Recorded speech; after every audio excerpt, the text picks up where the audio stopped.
Ahí lo estoy Está poniendo. grabándose. Ya estoy. El doctor Alejandro Ruiz nos quiere compartir un caso también, que tiene un caso breve, está bueno. Similar, también de constipación. ¿Bien? Bueno. Doctor Luis, le damos espacio al doctor Alejandro. Que tiene Sí, claro. Bien, perfecto. Alex, todo tuyo. Hola, ¿me escuchan? Buenos días.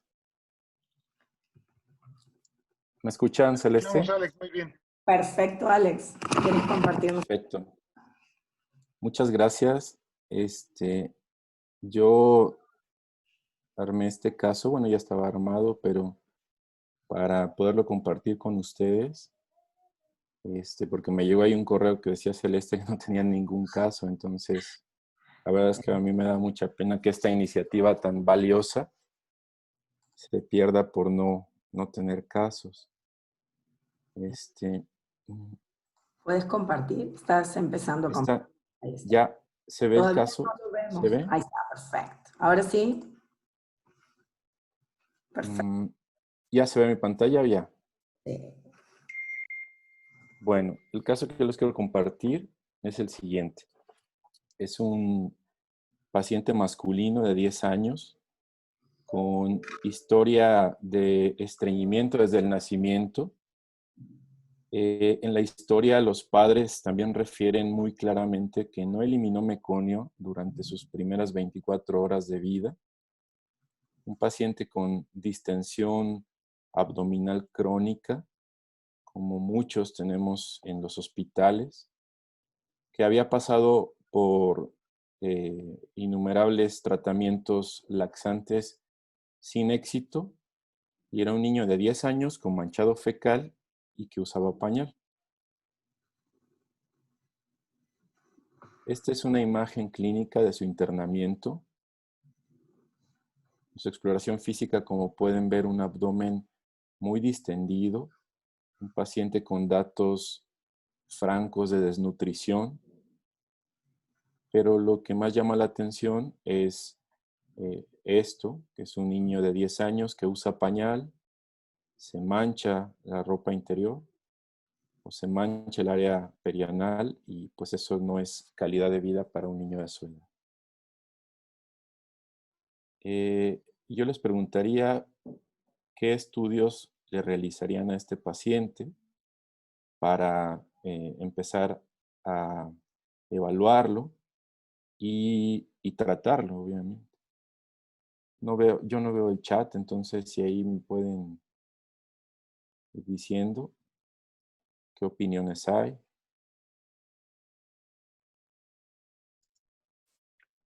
Opinan que la opción 1, 2 y 3. Ok, ya, aquí ya encontré el chat. En el chat están hablando de manometría, opción 6. Manometría. Sí, okay. La 6 es la que más gana. La que ha ganado, perfecto. Muy bien. Pues esta es la radiografía. La hicimos como cualquiera de nosotros, creo que le haría como primer estudio de abordaje a un paciente con estas características. Y esta es la radiografía del paciente, la radiografía inicial.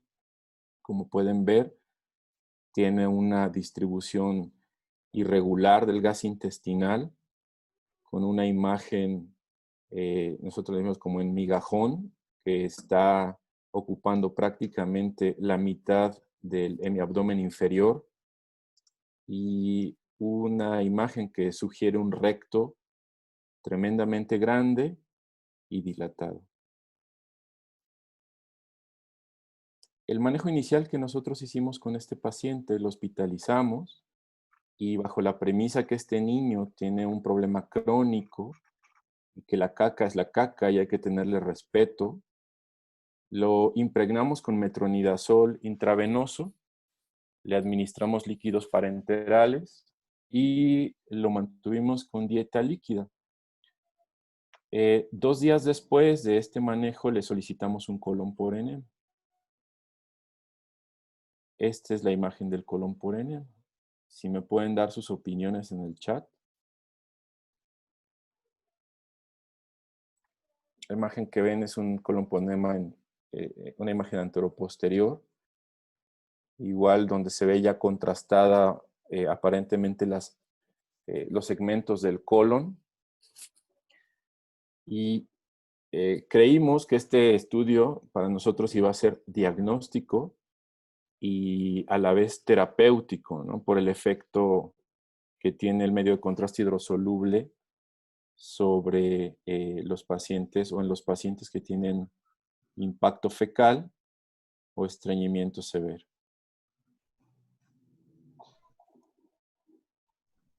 ¿Qué sucedió cuando le hicimos este estudio? El radiólogo solo utilizó 150 mililitros de medio de contraste hidrosoluble para hacer el estudio. El paciente, estando en el fluoroscopio, empezó con dolor abdominal severo, comenzó a vomitar e incrementó rápidamente la distensión abdominal.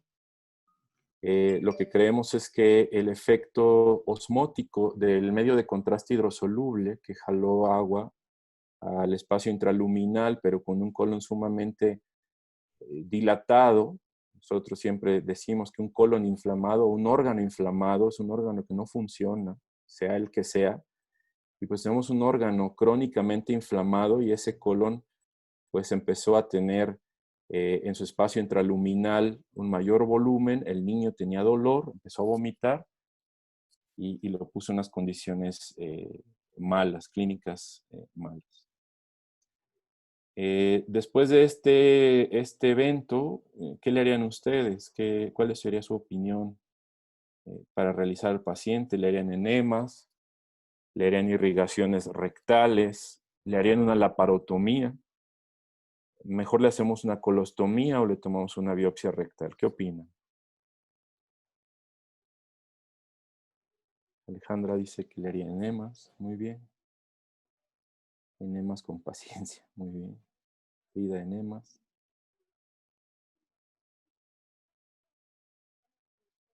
Bueno, muy bien. Voy a seguir para hacer la discusión más adelante.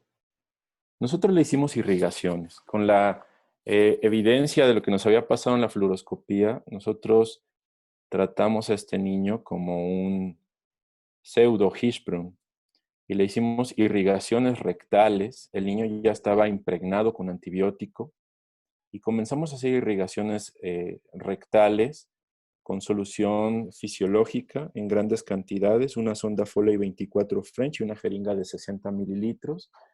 Y el resultado de las irrigaciones rectales en este paciente es el que ustedes están viendo. Las características del abdomen evidentemente son mejores y el paciente pues, tuvo una evolución adecuada. Con este hallazgo posterior a las irrigaciones, ¿cuál creen que sea su diagnóstico? ¿Será un paciente normal? ¿Un paciente con pseudoincontinencia fecal? ¿Un paciente con verdadera incontinencia fecal, con estreñimiento?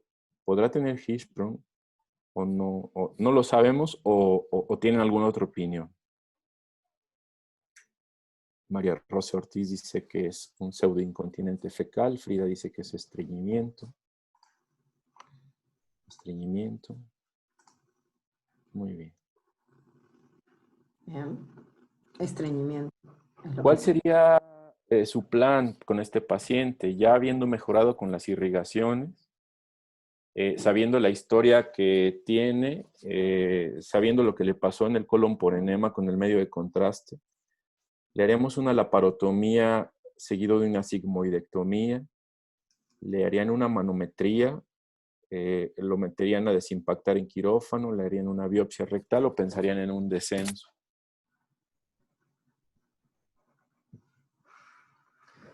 Bien. Galaxy J2 Prime dice que no sabe si es Hirschsprung.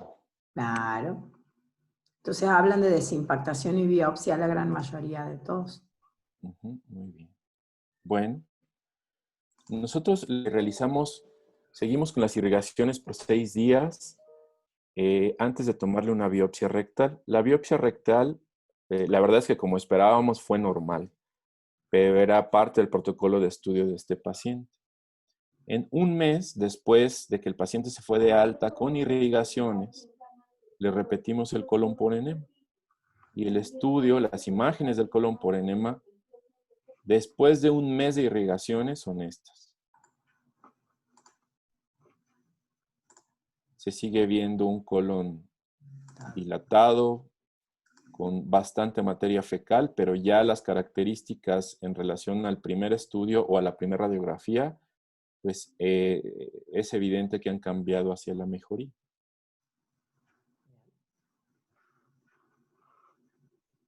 ¿Cuál sería su plan entonces con este paciente? Hacerle, después de un mes que ya tenemos un nuevo colon por enema, le haríamos una colostomía, una ileostomía, un programa de rehabilitación o de control intestinal con enemas. Lo haríamos con laxantes o le haríamos una sigmoidectomía. ¿Cuál sería su opinión? Escribimos en el chat cuáles son las opiniones que tenemos.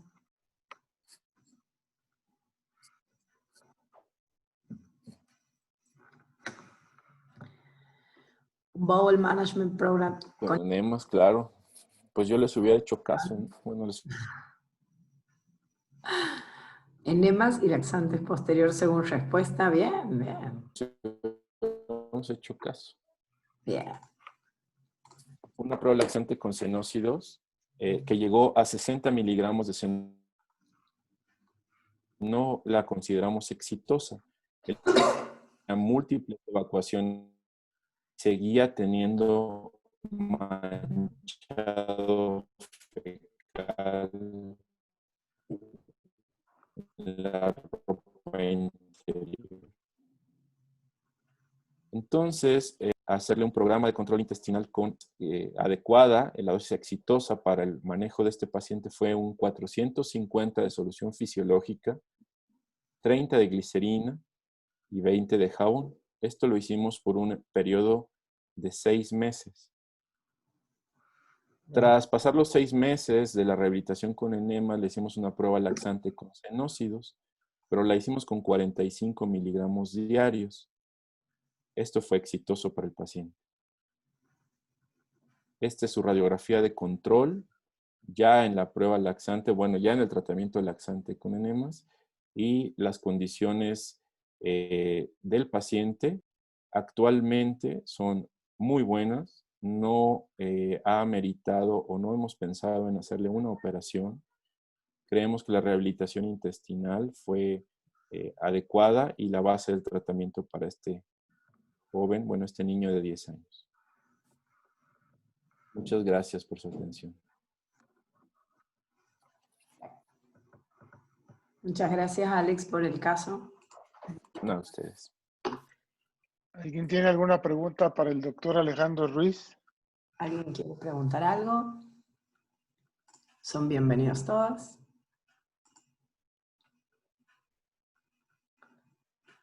Solo aplausos, Alex.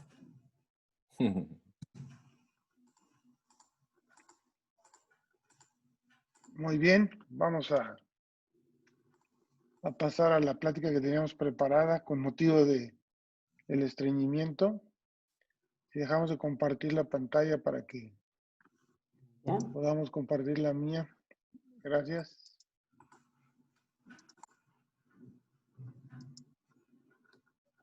Muy bien. Wow. Bueno, pues para todos esto se llama estreñimiento. El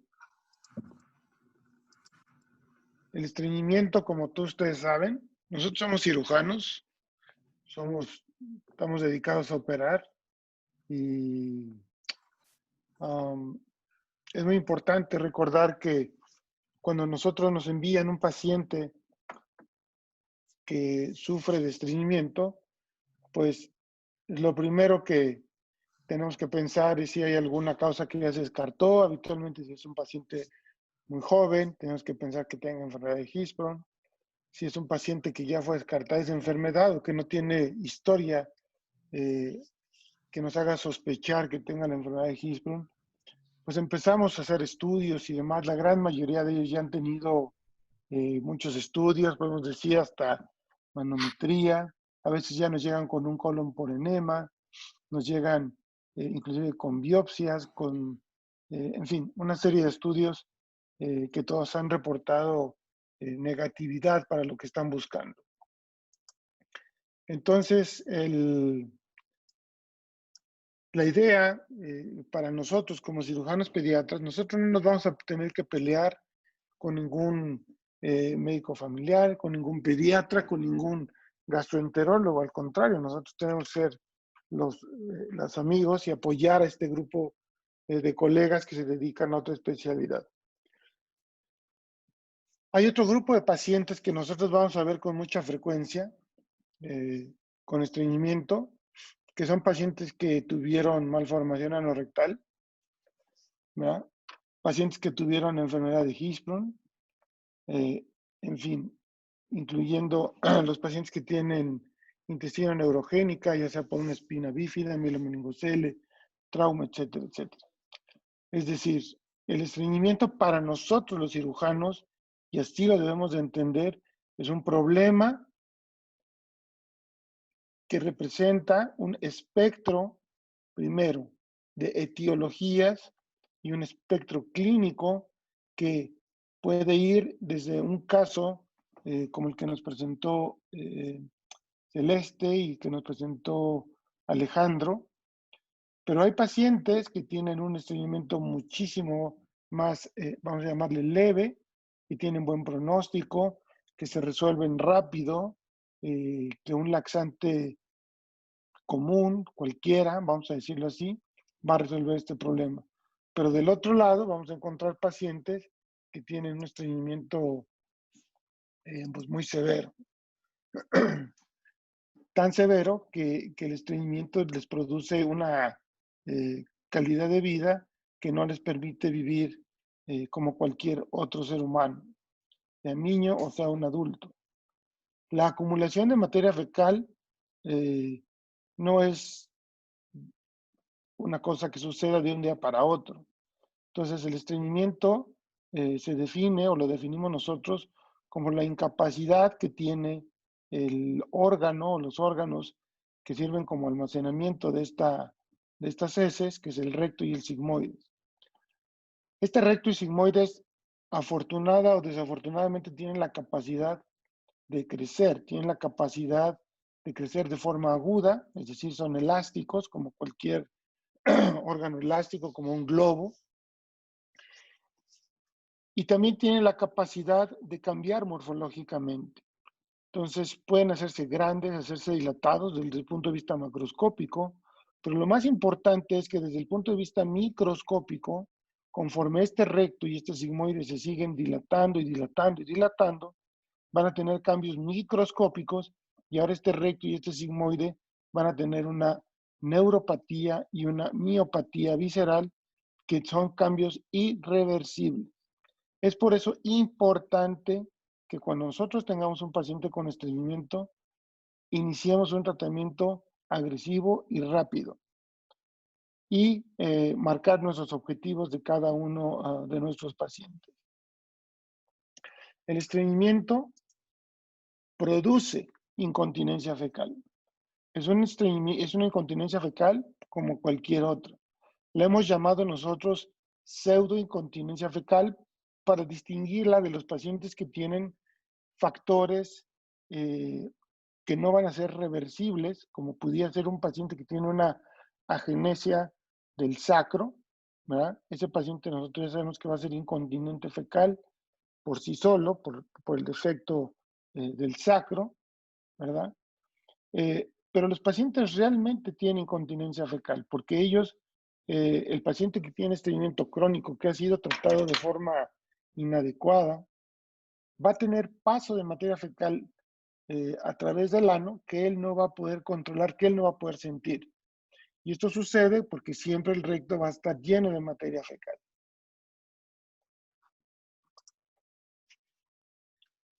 Ustedes pueden ver aquí en esta imagen, pues un recto, vamos a llamarle leve, dilatado, ¿verdad? No es algo monstruoso como lo que acabamos de ver anteriormente, pero lo que llama la atención es que las partes del recto que se ven más oscuras, pues ustedes ya saben que está ocupada por materia fecal. Y lo blanco es el espacio que queda dilatado, que se puede llenar con líquido. Ahora, esta imagen es una imagen que es muy importante obtener siempre que tengamos pacientes con estreñimiento. Nosotros como cirujanos debemos de saber cómo está la anatomía del recto. Si es un recto dilatado, ya sabemos que ese niño va a tener 99.99% de posibilidades de tener un estreñimiento crónico idiopático. No podemos pensar que tenga una enfermedad de Hirschsprung. Si vemos una imagen en la que el recto está pequeño, ahí sí debemos de pensar que el niño puede tener una enfermedad de Hirschsprung.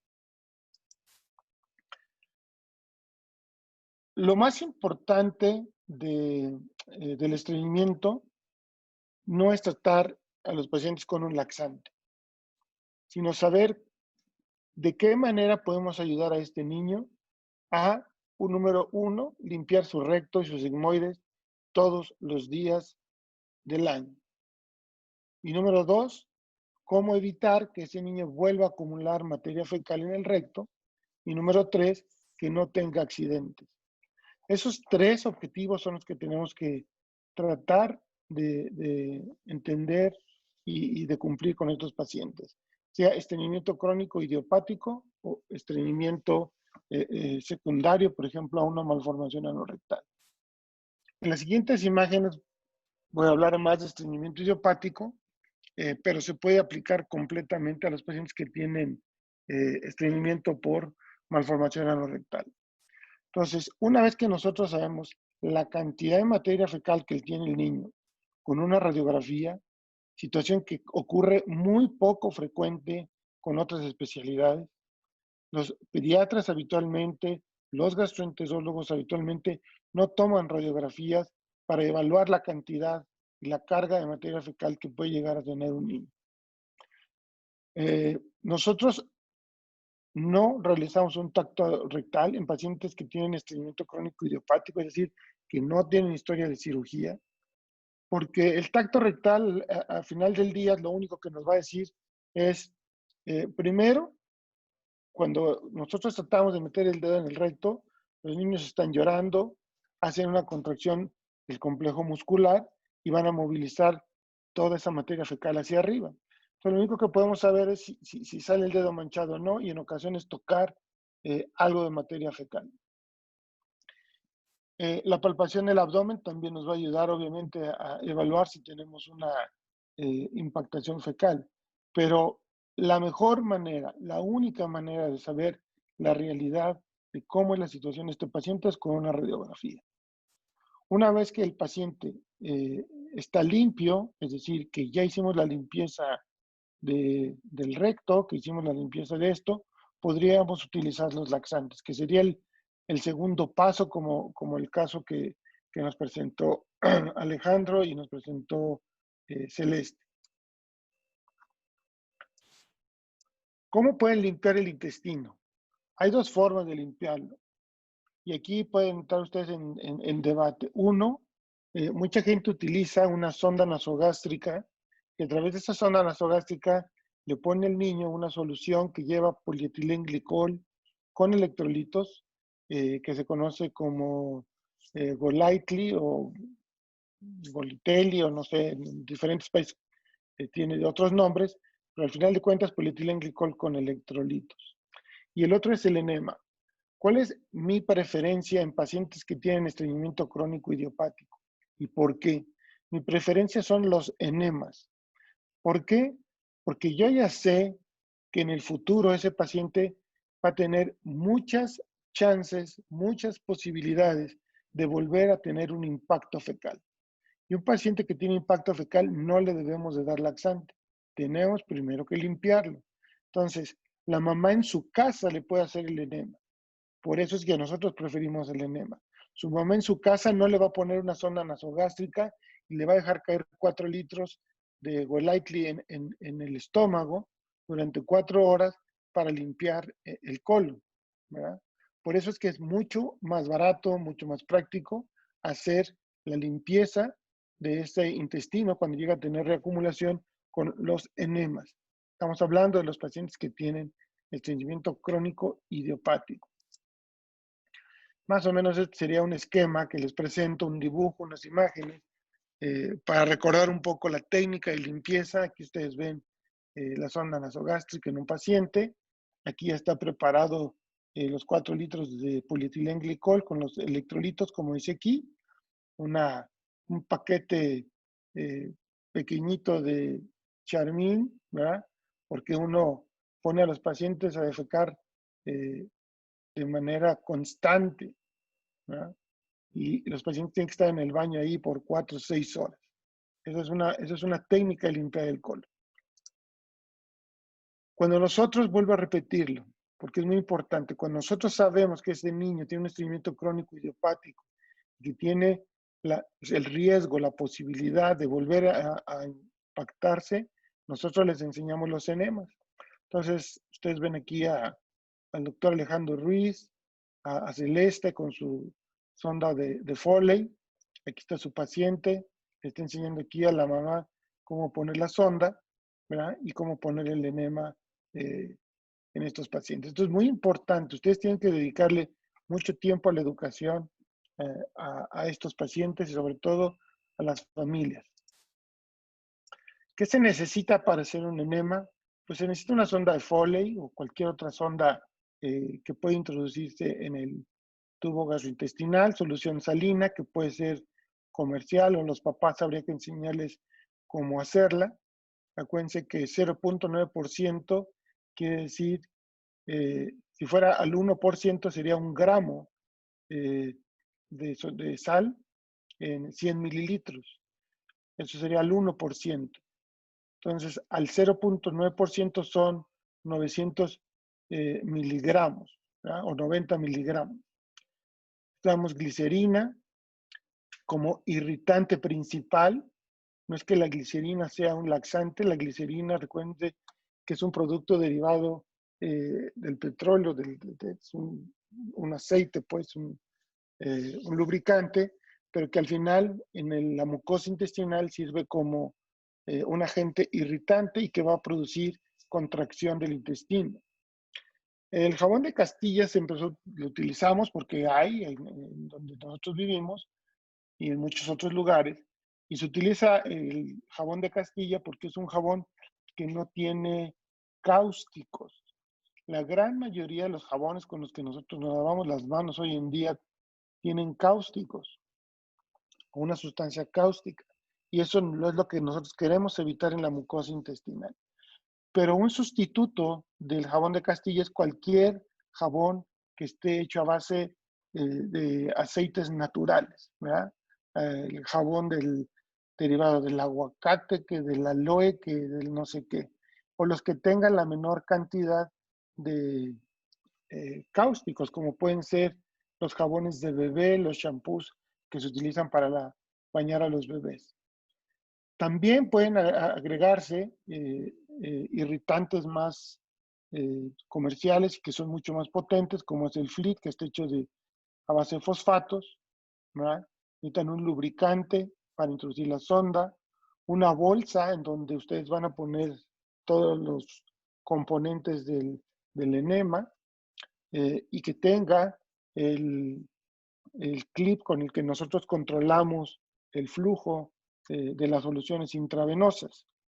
Y una jeringa, nosotros decimos de 20, de 30, pues para medir lo que nosotros vamos a poner en la bolsa. Si nosotros le vamos a decir al paciente, póngale 250 de solución fisiológica más 25 mililitros de glicerina, bueno, la jeringa les va a facilitar medir todo esto. No quiero perder su tiempo con esto, pero bueno, esta es la sonda de Foley.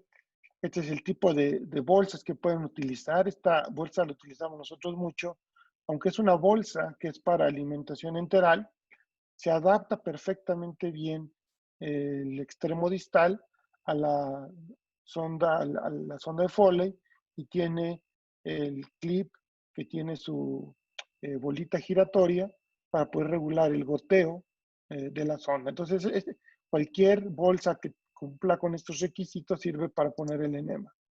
Una jeringa, se las presento, un lubricante, se los presento, la solución salina que ya conocen, la glicerina que la pueden comprar en cualquier farmacia. Este es el jabón de Castilla, ¿verdad? Que está hecho con aceites orgánicos naturales, pero hay muchos otros jabones que están hechos con este tipo de jabones. Cuando se empezó a hacer el Bowel Management en finales de los 80, principios de los 90, lo que nosotros tratábamos de utilizar eran jabones que no tuvieran cáusticos. Entonces una de las enfermeras sugirió el uso de este jabón, nos casamos con ese jabón y hasta la fecha lo seguimos utilizando, pero no es el jabón para los enemas. El jabón para los enemas, que sirve también como irritante y lubricante de la materia fecal, tiene que ser un jabón que no contenga cáusticos, no necesariamente el de Castilla. Este es el enema de fosfato, que tiene muchos nombres, depende de la farmacia, el país, el continente donde ustedes lo puedan encontrar. Y nosotros hicimos unas animaciones junto con la Universidad Iberoamericana en la ciudad de Puebla, en México, que nos ayudan mucho a educar a los pacientes, enseñarles a las familias. Entonces nosotros les decimos la sondita, la jeringa, la bolsita, cómo la van a poner, el lubricante, es decir, todo lo que necesitan, cómo preparar la solución, que debe ser tibia, la glicerina, el jabón, el flip. Luego esto que está preparado, van a llenar la bolsita, ¿verdad? Van a purgar el tubo de la solución salina, para que no le van a meter aire al niño a la hora que abran el clip rotatorio. Y les enseñamos los dos puertos del enema, de la sonda de Foley. Uno es para colocar la bolsita, el otro es para la jeringa. Todo ese educativo es muy importante. Pudieran dejar de estar rayando en la pantalla, se los voy a agradecer, por favor, porque si no vamos a tener que parar la plática. Luego, es indispensable, es muy importante conocer que el enema, una vez que ustedes introduzcan la sonda y dejen caer el líquido, es muy importante que la posición del paciente, la posición del ser humano, tiene que tener la cabeza empinada o la pelvis elevada para aprovechar la gravedad y entre el líquido lo más proximal posible. Entonces, estas son las posiciones sugeridas dependiendo de la edad. Ustedes pueden enseñar esto a los papás.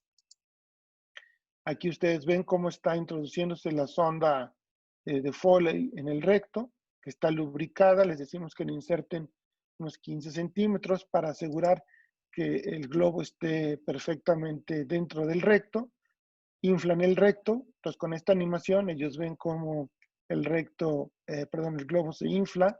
Y luego les enseñamos que el globo inflado tiene que ser atorado como un taponcito en lo que es la salida del ano, para que no tenga fuga nuestro enema. También les enseñamos cómo operar el rol, botoncito que nos ayuda a regular la solución. Les decimos que en 15 minutos este líquido tiene que pasar a todo el recto y a todo el colon. Después de que se pasó el enema, les decimos que desinflen el balón. Parece que esto pudiera sonar irracional para muchos de ustedes, ¿verdad? Pero créanme que estos pasos hay que repetirlos una y otra vez con los papás si ustedes quieren dedicarse a tratar pacientes con estreñimiento idiopático o estreñimiento por enfermedad secundaria, por ejemplo, una malformación anorrectal. Entonces es muy importante.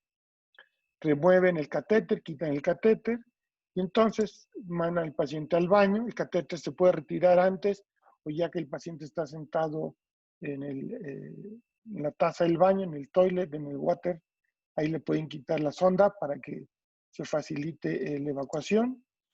Y bueno, esta es una animación que ustedes seguramente han visto en muchos otros lados, que se hizo en Cincinnati, en donde se ve cómo se pone el globo, se infla. Todo este es un material muy importante. Desgraciadamente la pantalla está rayada, entonces el video va a estar rayado por algún ingenioso que rayó la pantalla, pero esto hubiera sido muy ilustrativo, muy importante para que ustedes lo tuvieran en casa, limpio, y se los puedan enseñar a sus pacientes. Y aquí ustedes ven en una forma de animación cómo entienden los papás lo que es un enema, que es muy, muy importante. Y este es un paso a paso de todo lo que sucede. Voy a dejar de compartir para ver si se limpia la pantalla, porque me parece que es importante que ustedes tengan este tipo de material.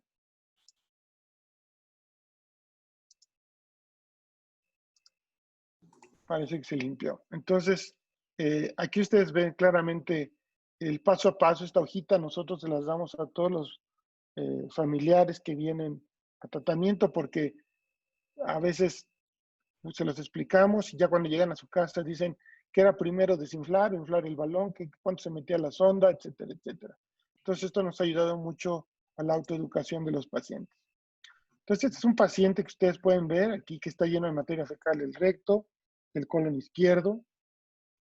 Es el mismo paciente. Este paciente tuvo una cirugía que tiene una grapa, ¿verdad? Una sutura mecánica. Después de algunos enemas, vean cómo queda el intestino grueso, el colon limpio. Es el mismo paciente. Aquí no hay pacientes chiruleros. Y entonces es el momento de usar el laxante. Hasta entonces ustedes como cirujanos pudiéramos indicar el laxante. Acuérdense que el laxante, el objetivo del laxante no es producir evacuaciones.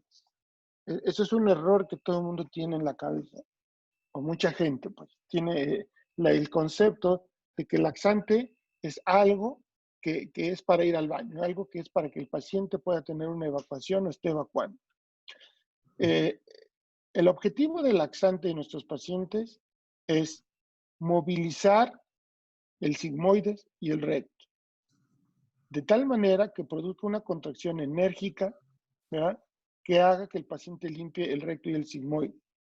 Aquí podemos entrar en muchas controversias o en mucha discusión o en mucha plática interesante de los pacientes que tienen estreñimiento que le llaman psicógeno, que le llaman retencionista, que le llaman del comportamiento o behavioral constipation, le dicen mucho aquí en inglés, etcétera, etcétera, etcétera. Y que se benefician pues de tratamientos verbales, yo le llamo, de convencimiento, de juegos, de ensayos, de biofeedback, todo eso sirve, todo eso sirve. Pero yo todavía no conozco un paciente que tenga la mente más fuerte que una dosis de laxante estimulante de gran cantidad. Todavía no conozco a alguien que se resista a una megadosis de Xenócidos. Eso yo todavía no lo he visto. Por más que el niño cruce las piernas, haga la danza de la lluvia en el baño, alrededor de la cama, no he visto un niño que soporte eso.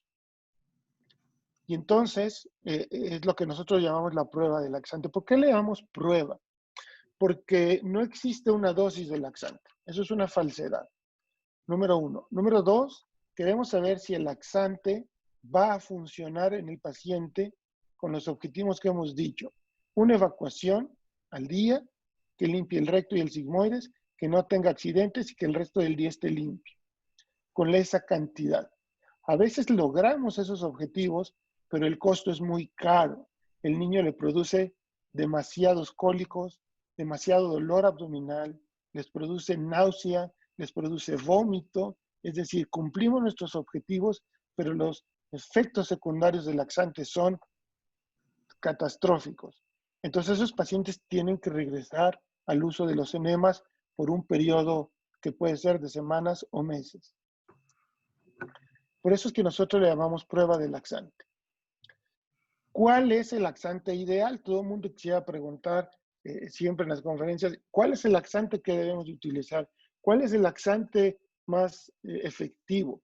Bueno, el laxante ideal, como dice aquí en la diapositiva, es el laxante que estimule solo el recto y el sigmoides.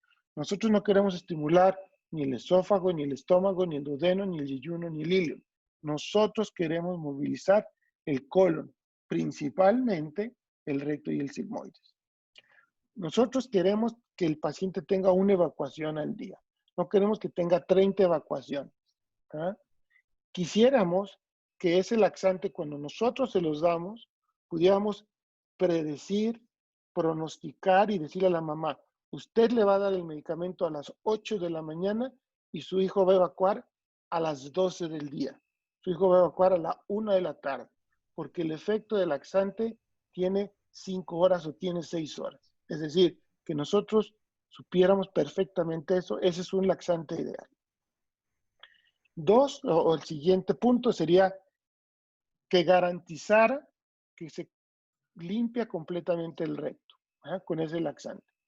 Otro, que no produzca dolor, es decir, que el niño no tenga ningún dolor, que no tenga dolor abdominal, que no tenga cólicos el paciente, que pudiéramos calcular la dosis de acuerdo con el peso del niño.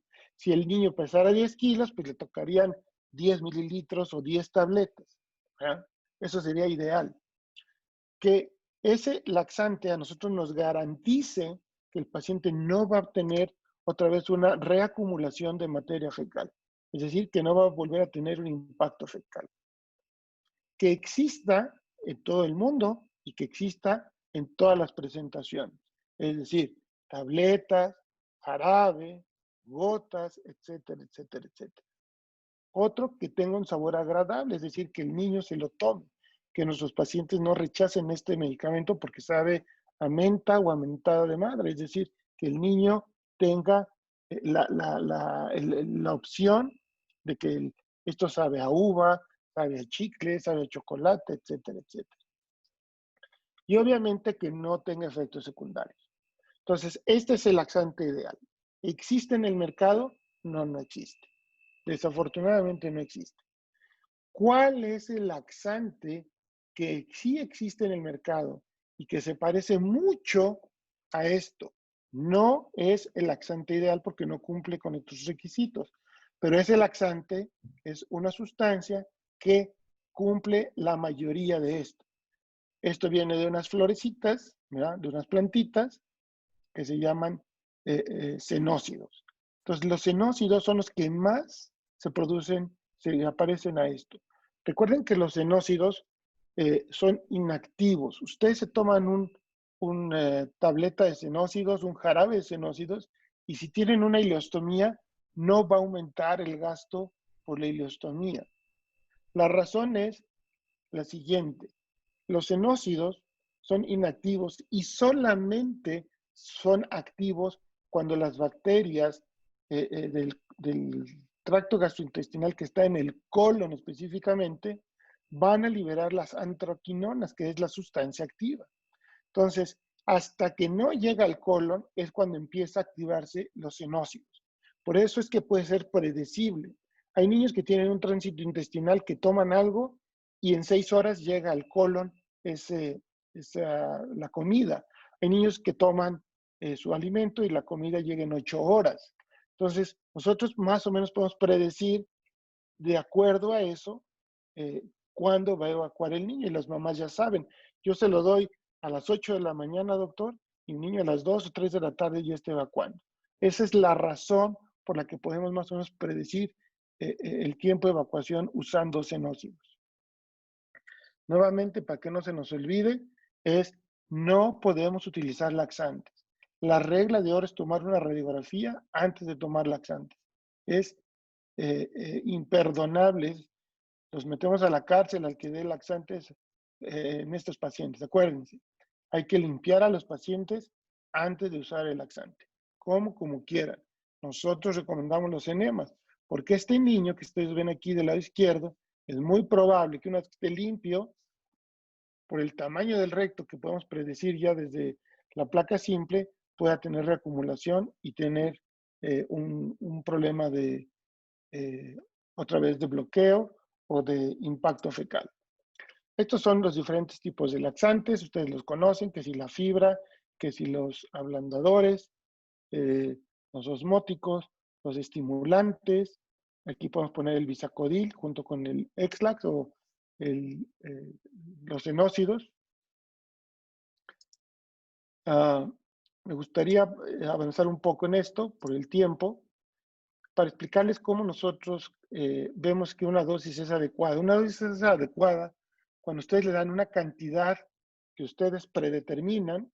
Así ustedes inventan, dicen, yo creo que a este niño le tocan 50 mililitros, o 3 tabletas, o 4 tabletas.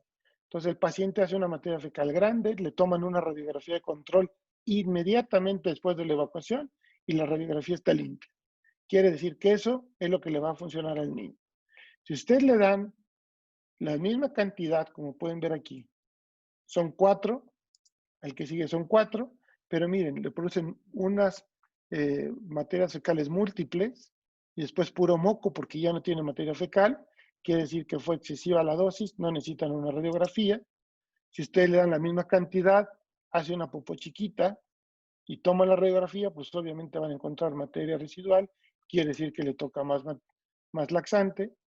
Si le dan 4 tabletitas otra vez, pero no hay evacuación en 24 horas, pues ni necesitan la radiografía, ya sabemos que va a tener la misma cantidad de materia fecal y entonces el paciente va a necesitar un enema y aumentarle la dosis.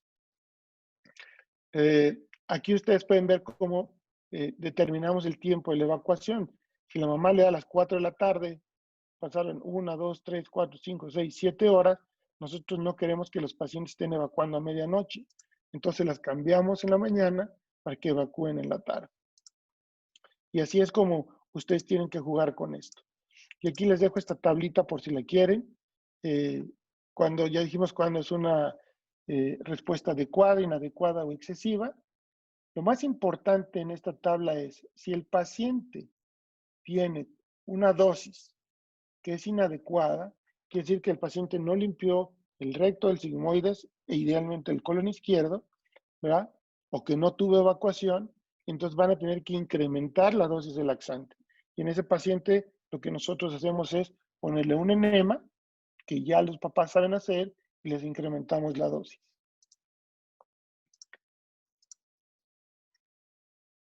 Y por último, quiero que vean este video, que también es muy ilustrativo para los papás.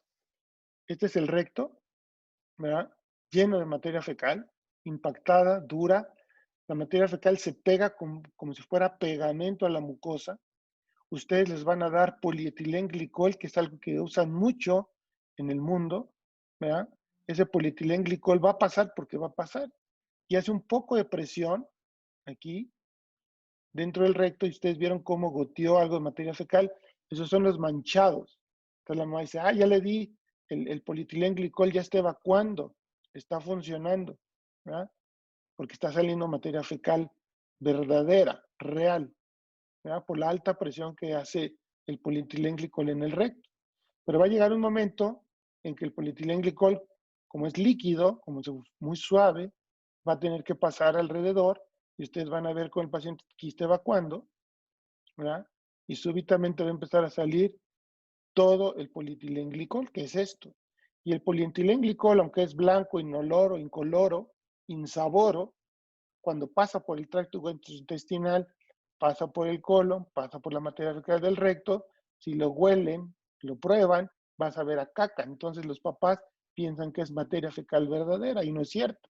Eso es polietilenglicol. Por eso es que nosotros no recomendamos ese tipo de laxante en estos pacientes.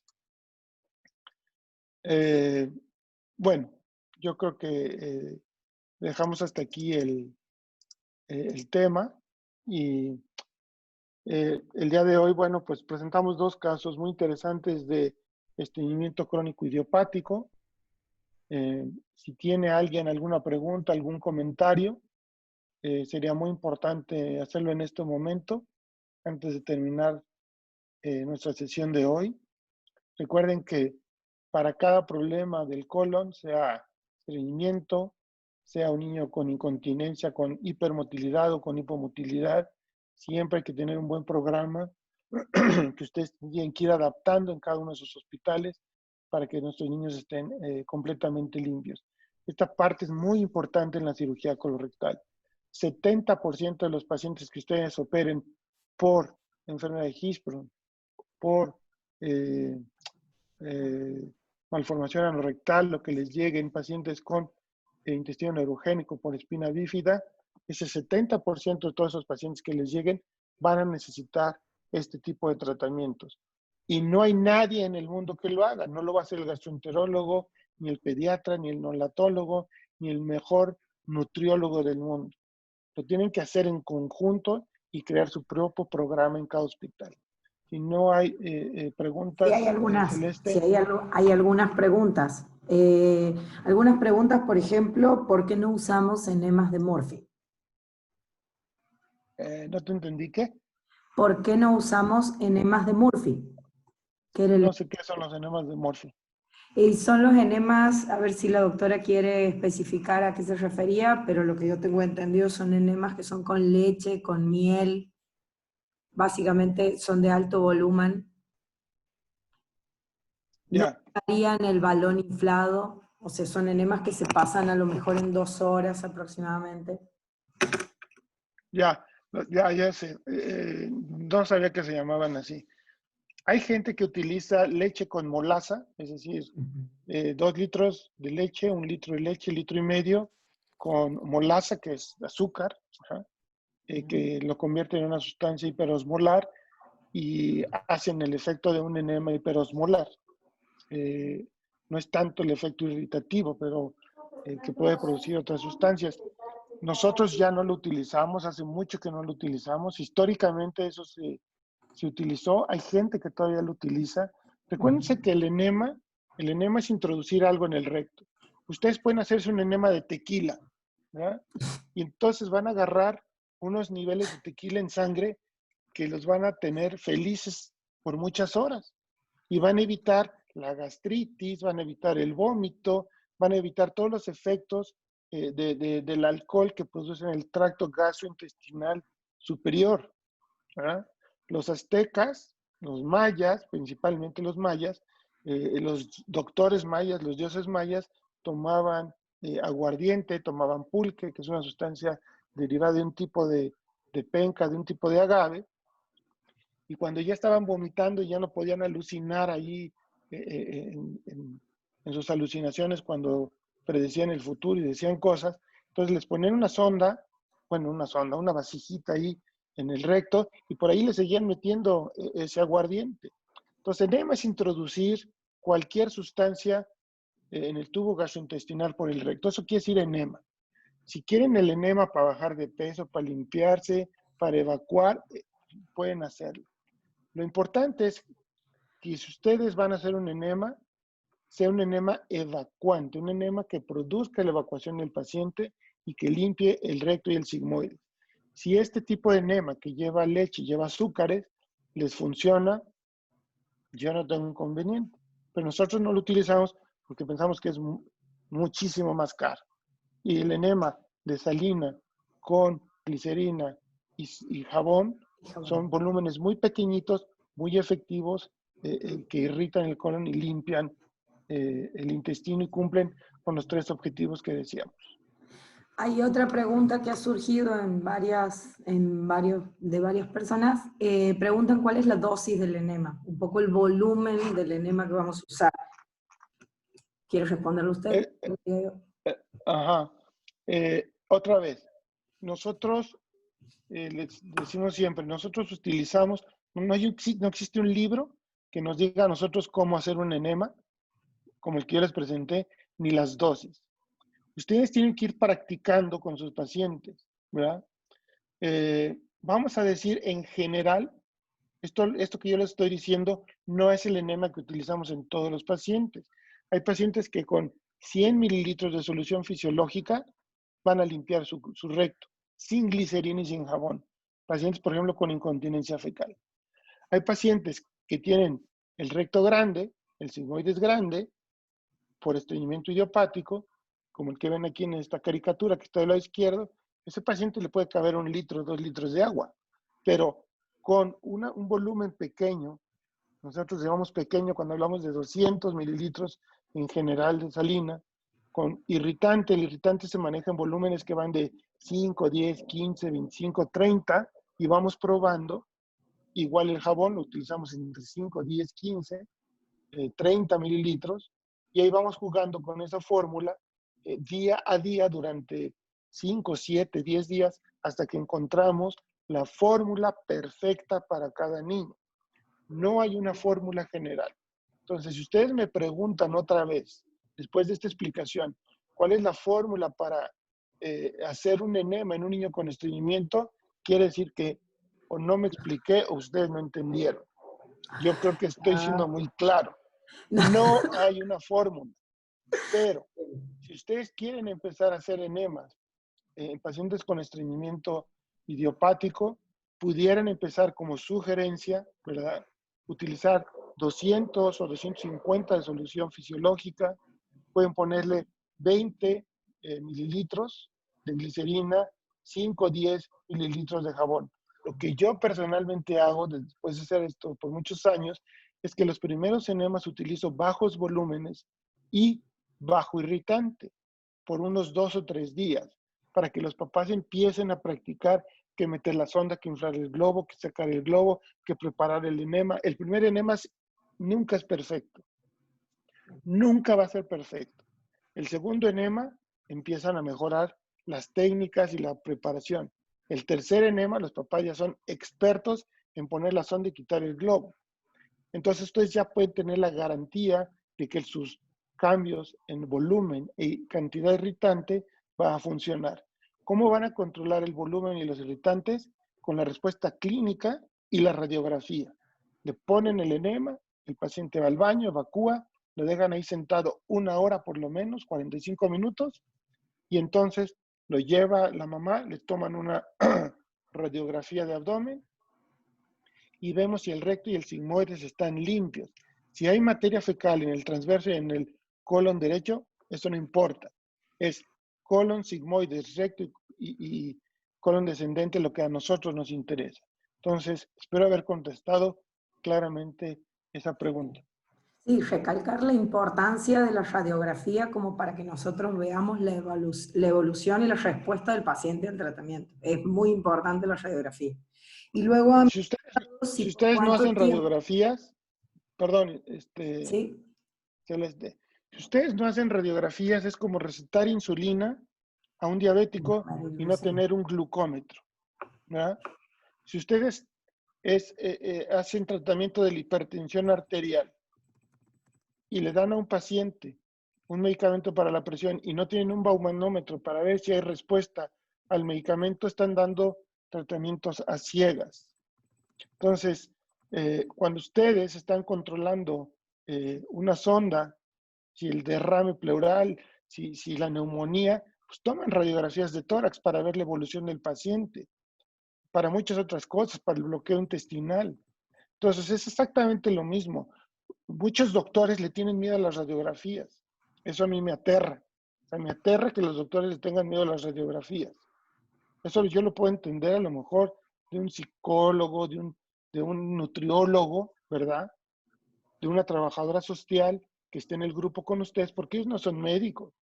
Pero nosotros en la educación que les damos, les hablamos de rayos X y les decimos que no les van a hacer daño porque ahora las radiografías son digitales, no son como hace 100 años. Entonces, si ustedes quieren tener éxito con sus pacientes manejándolos en cualquiera de estos problemas, van a tener que usar radiografías, así como usar el baumanómetro o el glucómetro si tienen que tratar hipertensión o diabetes.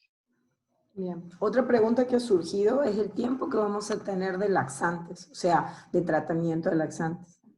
¿Cuánto tiempo lo vamos a usar? ¿Vamos a usar 6 meses, 1 año, 2 años? Y eso va a depender de la respuesta. Aquí la respuesta que yo les puedo decir es, el paciente que tiene estreñimiento crónico, idiopático, estreñimiento por malformación anorrectal, que fue muy maltratado al principio y que se hizo crónico el paciente, estas enfermedades se hacen a veces incurables, se hacen controlables. Entonces, en el espectro del estreñimiento, hay un grupo de pacientes muy grande que nosotros llamamos incurables. Esos pacientes no los van a curar. Van a estar tomar laxantes por los siguientes 100 años o hasta el coronavirus quiera. Pero no piensen que una vez que el paciente respondió a 6 tabletas de Ex-Lax o de Senócidos y esté evacuando todos los días por 3 semanas, le van a poder quitar de súbito esas tabletas. Eso es un error muy común. Ya si quieren después hablamos de esos temas. Y cómo discontinuamos el tratamiento de los laxantes. Bueno, muy bien, ha sido muy lindo encontrarnos. No sé si hay alguien más que quiera comentar algo. Muchas gracias por el caso, doctor Alejandro. Muchas gracias, Alex, por el caso que presentaste. Solo funcionamos Y con los Celeste. casos tal cual como hemos hablado, entonces necesitamos tener un pool de casos e ir compartiéndolos, si no, no vamos a tener mucha más continuidad en las reuniones del club. Es muy lindo verlos, sabemos que hay muchos que ya están trabajando y ya están incorporados en sus actividades. Cuídense mucho. La propuesta es, si ustedes quieren, mándenlo al correo de Celeste, hacemos un pool y como ya todo el mundo se está otra vez incorporando a la vida un poco más complicada de esto, y ya no hay tanto tiempo para estar aquí sentado todos los días, pudiéramos hacerlo cada 15 días, cada mes. Eso va a ser muy importante para si queremos darle continuidad a este grupo que ha sido muy, muy importante. Muchas gracias, les mandamos a todos un abrazo, cuídense mucho y nos vemos la próxima vez. Chao, hasta luego.